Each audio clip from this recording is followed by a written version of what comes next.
दहावीच्या मित्रांनो, एका मिनिटात 2 मार्क मिळवायचे असेल तर हा व्हिडिओ आत्ताच सेव्ह करून ठेवा, कारण आपल्याला 10वीला प्रोबॅबिलिटी या चॅप्टर वरती हमखास प्रश्न विचारला जातो. एक डाय फेकला असता मूळ संख्या म्हणजे प्राईम नंबर येण्याची प्रोबॅबिलिटी किती असा प्रश्न असेल तर उत्तर काढताना आपल्याला सर्वात आधी त्याचे सॅम्पल स्पेस काढावं लागतं. सॅम्पल स्पेस म्हणजे काय, तर त्या डायला किंवा त्या फाश्याला किती बाजू आहेत, तर एकूण 6 बाजू असतात, म्हणून 6 सॅम्पल स्पेसेस लिहून घ्यायच्या 1 ते 6.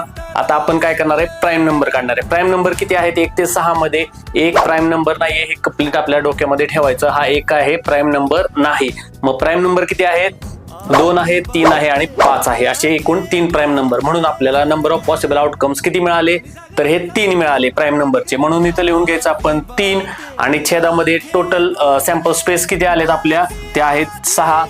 म्हणजे 3 एके 3, 3 दोन्ही 6, त्याला आपल्याला 1/2. 1/2 म्हणजे काय बाळांनो, की ज्यावेळेस आपण तो डाय आपण फेकू त्यावेळेस काय होणार आहे की 1/2 म्हणजे 50% वेळा आपल्याला प्राईम नंबर येणार आहेत वरती. कशी वाटली जादू, हाय की नाही जादू? चला तर मग अशाच नवनवीन व्हिडिओसाठी आपल्या प्रशालाच्या YouTube आणि Instagram चॅनलला आजच सबस्क्राईब आणि फॉलो करायला विसरू नका.